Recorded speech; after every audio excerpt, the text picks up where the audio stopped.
Hola, ¿qué tal a todos? Bienvenidos a este nuevo video. Hoy vamos a ver el tema de anatomía, iniciando por el primer tema, que es la introducción y las generalidades de la anatomía.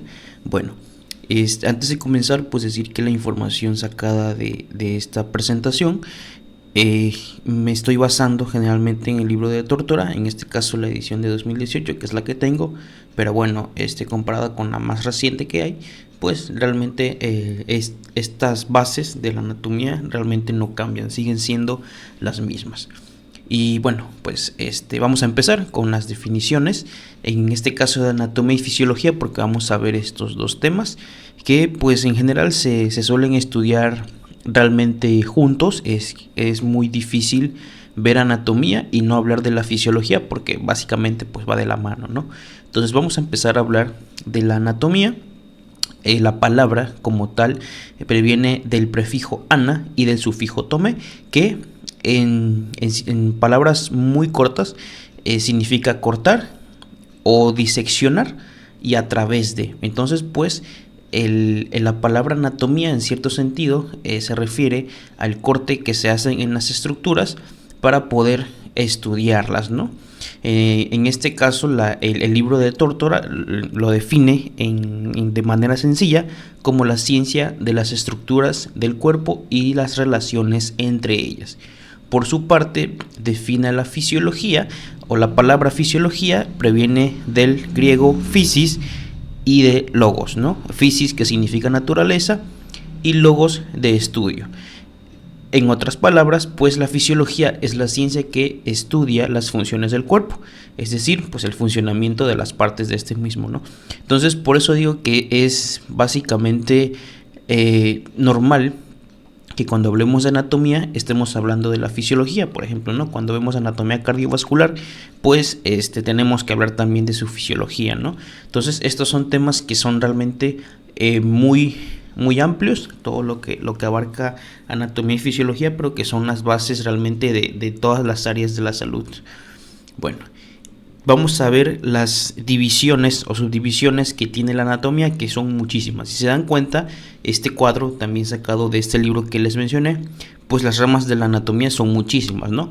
Si tú estudias medicina, enfermería o alguna otra carrera afín al área de la salud, te darás cuenta que anatomía se subdivide en otras materias, en este caso en la embriología, biología del desarrollo, biología celular, en la histología y muchas de esas, ¿no? Inclusive, pues como les decía, es muy complicado estudiar anatomía en un semestre o 2 semestres, ustedes se darán cuenta.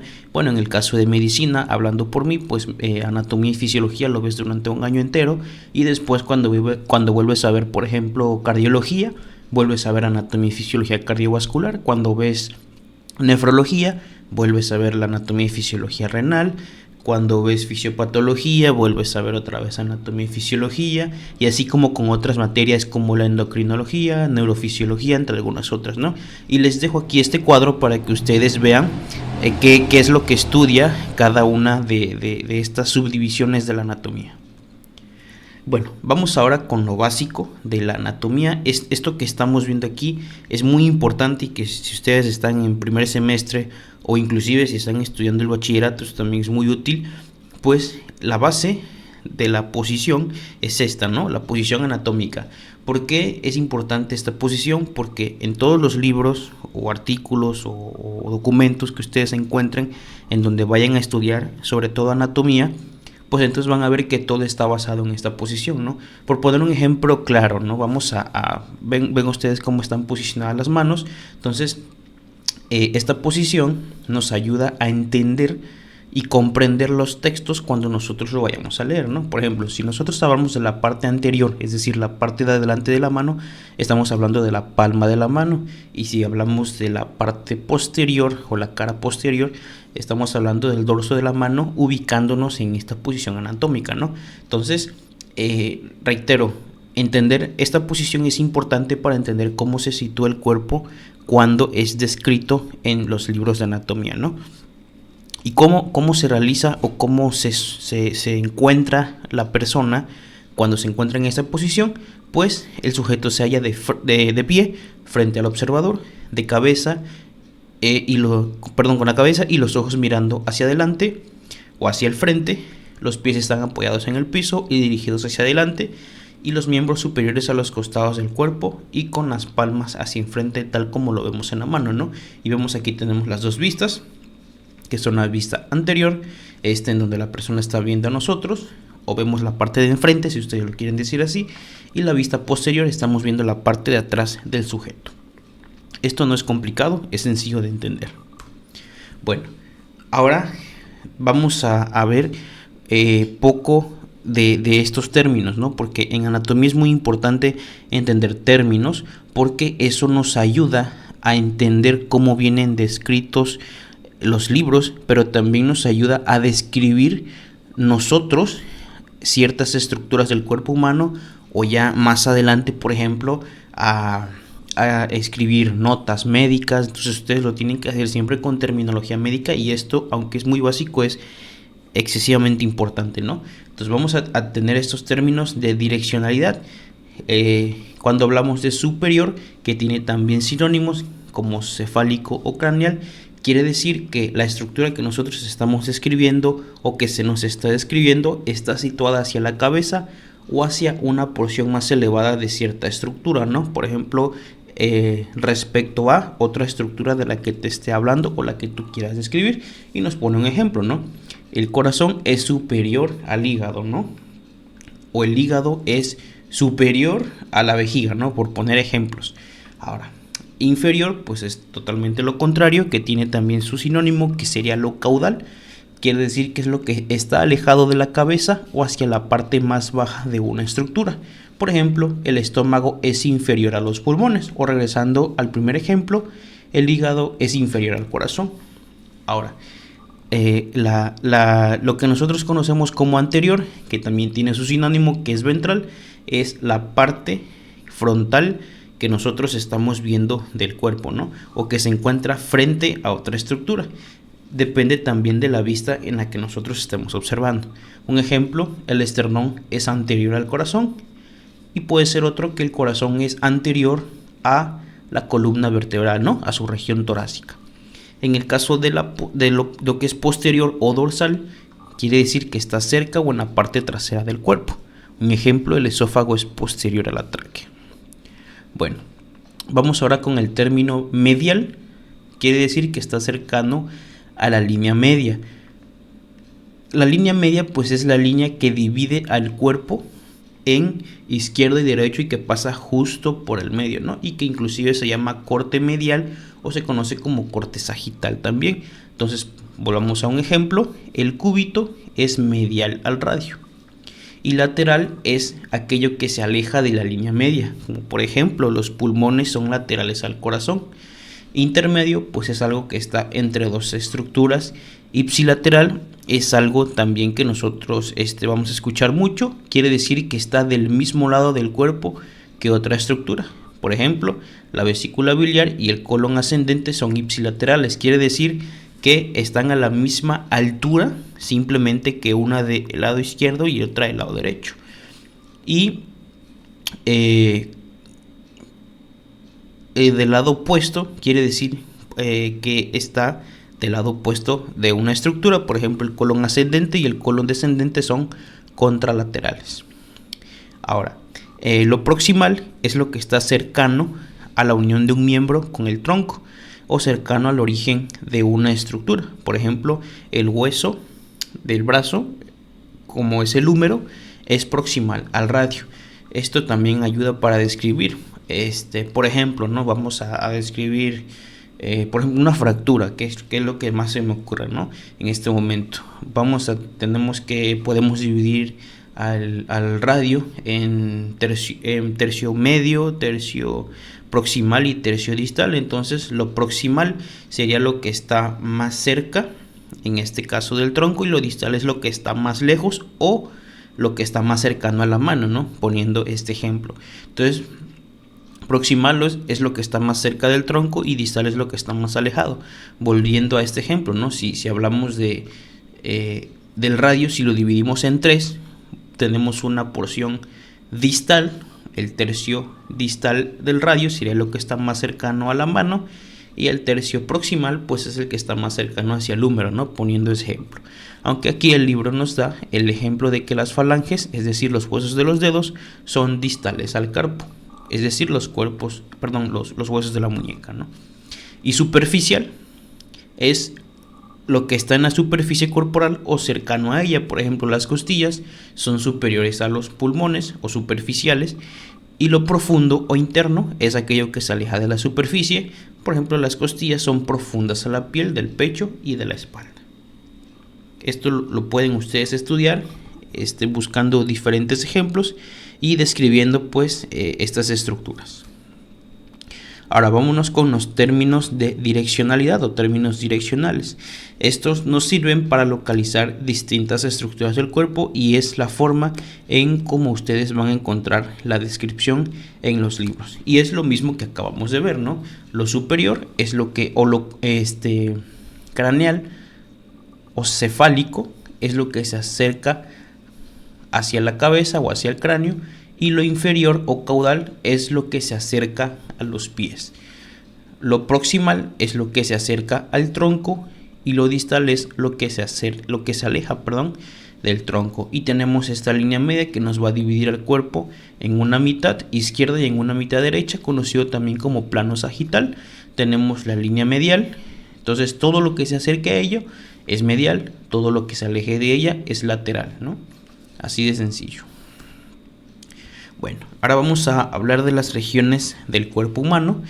Esto nos sirve también para ubicar ciertas estructuras dentro del cuerpo. Por ejemplo, tenemos la región cefálica o todo lo que corresponde a la cabeza. Tenemos todas las estructuras que conforman el cráneo y la cara, ¿no? En este caso hablando de los huesos de la cara y los huesos del cráneo, y todas las estructuras adyacentes que se encuentran en la misma. Hay libros como por ejemplo el Anatomía de Moore, que te divide todo. El libro está dividido por regiones del cuerpo, entonces cada libro te lo divide de manera distinta. Hay libros que te lo dividen por aparatos y sistemas. Y bueno, pues regresando al tema del libro de Moore, que es uno de los que se utilizan mucho en los primeros semestres y que es anatomía básica y que puedes entender muy bien, pues lo divide en regiones del cuerpo humano. Tenemos la región cervical, que es la región del cuello, la región del tronco, que abarca todas las estructuras torácicas y abdominales, tanto anteriores y posteriores. Tenemos la región pedia, que son la región del pie, que pues también abarca todas sus estructuras, las estructuras del miembro superior, es decir, del brazo, el antebrazo y de la mano, y del miembro inferior, que pues básicamente toda la pierna, sin contar el pie, porque ese sería básicamente otra región, ¿no? Y pueden ver en la imagen qué estructuras conforman cada una de estas regiones del cuerpo. Bueno, vámonos ahora con los cuadrantes abdominales. Estos son muy importantes porque nos ayudan a ubicarnos dentro de las estructuras que hay en el abdomen, ¿no? Es muy importante que se aprendan estas 9 regiones. Hay otra manera de dividir el abdomen, que es en 4 cuadrantes, que es el cuadrante superior derecho, cuadrante superior izquierdo, cuadrante inferior derecho y el cuadrante inferior izquierdo. Pero la división en 9 regiones que tiene cada uno de estos nombres, a mí se me hace mucho mejor porque te ayuda a dividir al abdomen en más regiones. Entonces, cuando tú quieres ubicar un dolor o una región, puede ser más específico, ¿no? Entonces, la línea horizontal superior, la línea subcostal, se traza inmediatamente por debajo de la parrilla costal a través de la porción inferior del estómago. La línea horizontal inferior y la línea transtubercular se traza justo por debajo de la parte superior de los huesos de la cadera. Entonces, eso nos va a dividir en derecha e izquierda, o nos va a dar estas 2 líneas que nos van a dividir al abdomen en 3, y luego vamos a trazar otras 2 líneas que nos van a dividir al abdomen en 9 partes. ¿Cómo se van a trazar las otras líneas? Se van a trazar uno en la región abdominopélvica y otro que es por debajo de las tetillas, y nos va a dar esta división en 9 cuadrantes abdominales. ¿Cómo se llaman esos cuadrantes abdominales? Hipocondrio izquierdo, epigastrio, hipocondrio derecho, el flanco derecho, también conocido como vacío derecho, la región umbilical, conocida también como mesogastrio, y el flanco o vacío izquierdo. Y tenemos a la fosa ilíaca izquierda, el hipogastrio y la fosa ilíaca derecha. Realmente no es muy difícil de aprenderse los nombres, lo más complicado sería pues identificar qué estructuras se encuentran en esas regiones. Y para eso les pongo esta imagen también sacada del libro de Tórtora, que les explica qué estructuras pueden encontrarse en esas regiones abdominales. Y vean que aquí tenemos la imagen que yo les había comentado, que podemos igual dividir el abdomen solamente en 4 cuadrantes. Sin embargo, vean cómo al dividirlo en 9 tenemos una división más completa del abdomen y que nos ayuda a identificar estructuras de mejor manera cuando nosotros queramos ubicar o describir ciertas estructuras. Bueno, vámonos ahora con las cavidades corporales. Las cavidades corporales son importantes saberlas, porque las cavidades son espacios que tiene el cuerpo y que son importantes porque protegen a órganos vitales. Sobre todo hay 3 cavidades en el cuerpo humano. El primero es la cavidad craneal, que va a proteger a las estructuras del encéfalo y de la médula espinal. Tenemos a la cavidad torácica, que gracias a toda esa estructura ósea y muscular va a poder cubrir a estructuras como los pulmones, el corazón y a los grandes vasos. Y tenemos a la cavidad abdominal, también conocida como cavidad abdominopélvica. Algunos la subdividen en cavidad abdominal y cavidad pélvica, ¿no?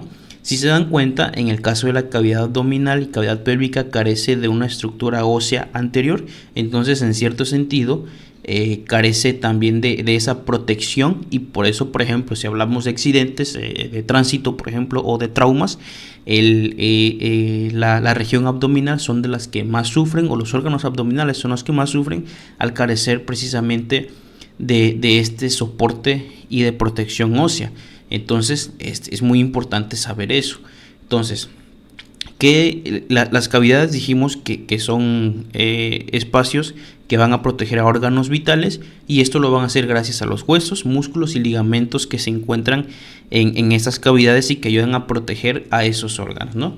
Tenemos entonces los huesos del cráneo, que conforman a la cavidad craneal, la cavidad torácica, conformada por las costillas, músculos del tórax, el esternón y el segmento torácico, es decir, la parte de atrás o la parte posterior de la columna vertebral, y la cavidad abdominopélvica, que se extiende desde el diafragma hasta la ingle y está rodeado por la pared muscular abdominal y los huesos y músculos de la pelvis. Y aquí tenemos un cuadro que nos describe de mejor manera qué estructuras se encuentran en cada una de estas cavidades. Y bueno, pues esto se los dejo para que ustedes lo lean con mayor calma y puedan entender cómo se divide y qué estructuras hay en estas cavidades. Bueno, ahora vamos a pasar al nivel de organización. Esto es importante conocerlo porque es también parte de la anatomía básica, de pasar de lo más pequeño hasta la formación de un organismo.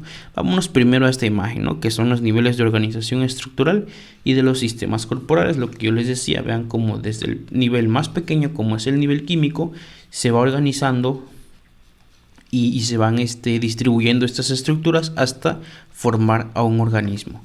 Ven aquí que el nivel químico, estamos hablando de los átomos, que al unirse unos con otros van a formar una molécula, en este caso el ADN, ¿no? Entonces el ADN, al juntarse, vamos a decirlo así para que ustedes lo entiendan, van a formar el nivel celular. Y recuerden que el nivel celular juntos van a formar un tejido, es decir, muchos átomos van a formar una célula, muchas células van a formar un tejido y muchos tejidos van a formar un órgano, ¿no? Entonces el órgano va a formar un aparato o sistema, y los aparatos o sistemas son los que van a conformar a un organismo. Esto es sencillo de entender, pero vamos a leerlo para que ustedes puedan entenderlo. El nivel químico, que es lo más pequeño, pues incluyen a los átomos, que son las unidades más pequeñas de la materia. Algunos, y que son los más importantes y que son esenciales para la vida, son el chon, lo van a ver mucho ustedes en bioquímica, que es el carbono, el hidrógeno, el oxígeno y el nitrógeno. Ahora, muchos átomos van a formar células, que son las unidades estructurales y funcionales básicas de un organismo.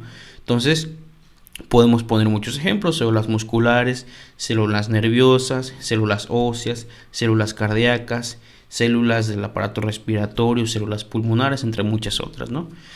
Tenemos al nivel tisular, entonces muchas células van a formar a los tejidos: tejido muscular, tejido nervioso, tejido óseo. Volviendo a los mismos ejemplos, pues básicamente muchas células en conjunto van a formar un tejido, y los tejidos van a formar órganos. Por ejemplo, ¿no? Tenemos aquí que dice: confluyen diversos tipos de tejidos, son estructuras compuestas por dos o más tejidos y que poseen funciones específicas, ¿no? Entonces, esa es la finalidad de que se junten los tejidos, es que formen un órgano que tenga una función. Entonces, tenemos el ejemplo del estómago, de la piel, de los huesos, del corazón, el hígado, pulmón, cerebro, entre muchos otros, ¿no? Entonces, cualquier órgano que ustedes se imaginen es un conjunto de tejidos. Y un conjunto de tejidos van a formar órganos, y un conjunto de órganos que tienen una función en común van a formar un aparato o sistema. Aquí hay una diferencia muy importante entre aparato y sistema, que ustedes van a ver también en los libros, que el aparato es un conjunto de órganos que están formados del mismo tipo celular. Pongamos un ejemplo, de distintos tipos celulares. El aparato, vamos a poner un ejemplo del aparato digestivo, ¿no? Entonces, el aparato digestivo está formado por la boca, los dientes, el esófago, el estómago y los intestinos. Entonces, cada uno de estos órganos por sí solos son de distintos tejidos, pero tienen una función en común. No así con el sistema. El sistema está formado por un órgano que tiene un solo tipo celular. Por ejemplo, el sistema óseo está formado solamente por células de tipo óseo. El sistema nervioso solamente está conformado por células de tipo nervioso. Entonces, no hay una combinación de células de diferente tipo de tejido, sino que son un solo tipo celular. Entonces, esa es la diferencia de aparato y sistema. Volviendo a otro ejemplo de aparato, puede ser también el sistema genitourinario, entre algunos otros. Y tenemos al nivel de organismo, que pues el conjunto de aparatos y sistemas van a formar un organismo. Hablar de los tejidos primarios, que son 4. Los órganos del cuerpo se componen de 4 diferentes tipos de tejidos, y cada uno de ellos va a tener una función y una característica propia, y que van a tener una interacción entre ellos mismos o con algún otro tipo de tejido.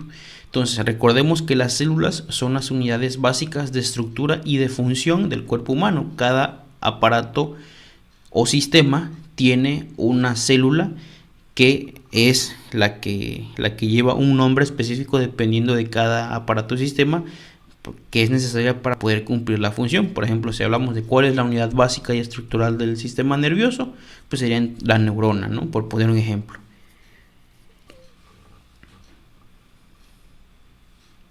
Entonces, tenemos que los 4 principales tipos de tejidos que tiene el cuerpo humano son el tejido muscular, el tejido nervioso, el tejido epitelial y el tejido conjuntivo.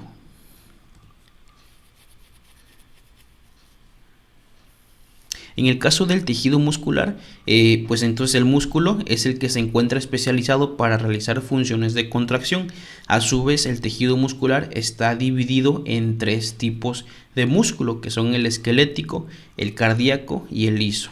En el caso del músculo esquelético se llama así precisamente porque están unidos a huesos. Tienen la peculiaridad que son voluntarios, ¿no? Entonces, cuando nosotros queremos hacer una acción de contracción o de movimiento en conjunto con el aparato esquelético, tenemos entonces nosotros la posibilidad o esa virtud de realizar esos movimientos a voluntad. Entonces, por eso se dice que el músculo esquelético funciona a voluntad en conjunto con el sistema esquelético.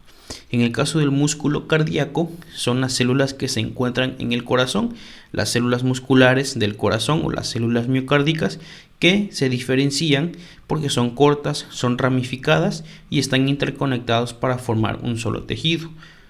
Y en el caso del músculo liso, son células que histológicamente carecen de estriaciones y se diferencian del músculo esquelético y del cardíaco.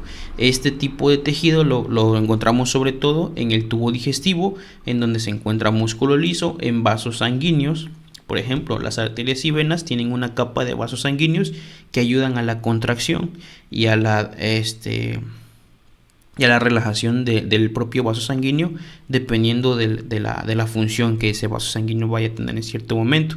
Y también algunas partes de la vía aérea, sobre todo vías aéreas de pequeño calibre, están formadas por músculo liso, así como también músculos del sistema urinario y del sistema reproductor. Sobre todo el músculo liso son las vísceras del cuerpo humano quienes están conformados por ese tipo de músculo. Y bueno, a diferencia, por ejemplo, si hablamos de músculo cardíaco y músculo liso, son músculo de la cual no podemos tener control, es decir, que su función es totalmente involuntaria. En el caso del tejido nervioso, pues el tejido nervioso consta de células nerviosas o neuronas que están especializadas para la generación, y también hay células gliales o neurogliales, que son células que sirven en cierto sentido de soporte para poder ayudar a las neuronas a realizar su función primaria. Entonces, estructuralmente cada neurona se conforma de 3 partes. Esta parte que ustedes ven, esta es una imagen histológica. Esto es el cuerpo celular descrito aquí en la imagen. Tenemos a las dendritas, que son estas pequeñas ramificaciones que salen del cuerpo de la neurona, y el axón. Entonces la función de estas dendritas y del axón es de unirse con más neuronas e irse pasando información para poder realizar cierta función. En el caso del tejido epitelial, está formada de membranas que cubren y revisten superficies corporales. Entonces hay 2 tipos de glándulas. Tenemos a las glándulas exócrinas y a las glándulas endócrinas. Las glándulas exócrinas, del griego fuera, secretan sustancias químicas a través de un conducto y que se lleva hacia el exterior de una membrana, o en otras palabras, hacia el exterior del cuerpo, ¿no? Y las glándulas endócrinas son sustancias que se secretan dentro del cuerpo, las conocemos como hormonas, y que van a cumplir una función en un aparato sistema o en un órgano en específico. ¿Cómo van a viajar estas secreciones, que se llaman hormonas, dentro del cuerpo humano? Pues por la sangre, ¿no? Y responden a estímulos de homeostasis y de reacciones celulares que el cuerpo necesita en ciertas situaciones. Y por último, el tejido conectivo se caracteriza por grandes cantidades de material extracelular. El material extracelular, conocido como matriz, varía en los 4 tipos primarios de tejido. Por ejemplo, ¿no? la división, o como nosotros podemos encontrar el tejido conjuntivo, pues es el propio tejido conjuntivo, cartílago, hueso y sangre. En el caso de la sangre, es clasificada como un tipo de tejido conjuntivo porque alrededor de la mitad de su volumen es extracelular, diferenciado del plasma sanguíneo. Y tenemos también 2 tipos de tejido conjuntivo, que es el tejido conjuntivo laxo y el tejido conjuntivo denso, el cual veremos más adelante en otro tema. Y bueno, para ir terminando, tenemos cuáles son los procesos vitales básicos que el cuerpo humano cumple para poder realizar estas funciones, ¿no? Primero, bueno, no hay un orden como tal, pero podemos iniciar por el crecimiento, ¿no? Que es el aumento del tamaño corporal como resultado del incremento del tamaño de las células, es decir, pueden crecer o pueden aumentar en cantidad.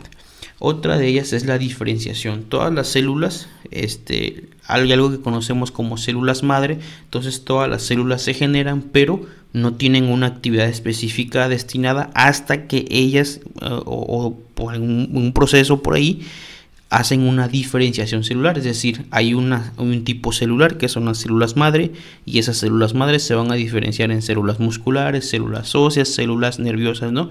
Entonces es un proceso vital básico para que cada una de estas células cumpla cierto rol o función dentro de un aparato sistema.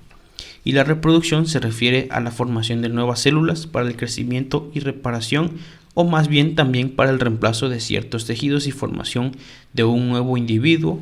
El metabolismo, que es la suma de los procesos químicos que ocurren en el cuerpo, debe tener también capacidad de respuesta para detectar cambios y responder a ellos. Aquí estamos hablando de mecanismos de compensación, de regularización o mecanismos de homeostasis. Y el movimiento, que incluye desplazamientos de todo el cuerpo, órganos individuales, células y pequeñas estructuras, es decir, todo lo que se mueve dentro del cuerpo y cómo se mueve el cuerpo también en ciertos sitios. Y bueno, estos cuadros que ven aquí son sacados también del libro de Tórtora, que nos trae los 11 aparatos y sistemas del cuerpo humano, nos trae un pequeño resumen de cuáles son las estructuras que la conforman y cuáles son las funciones que tienen. Estos cuadros están muy interesantes si ustedes quieren hacer un resumen muy rápido de la función del cuerpo humano, pero bueno, ya después tendrán que estudiar cada sistema y aparato por sí solos. Y pues sí realmente es bastante. Entonces ya iremos viendo cada uno de estos aparatos y sistemas en otras sesiones.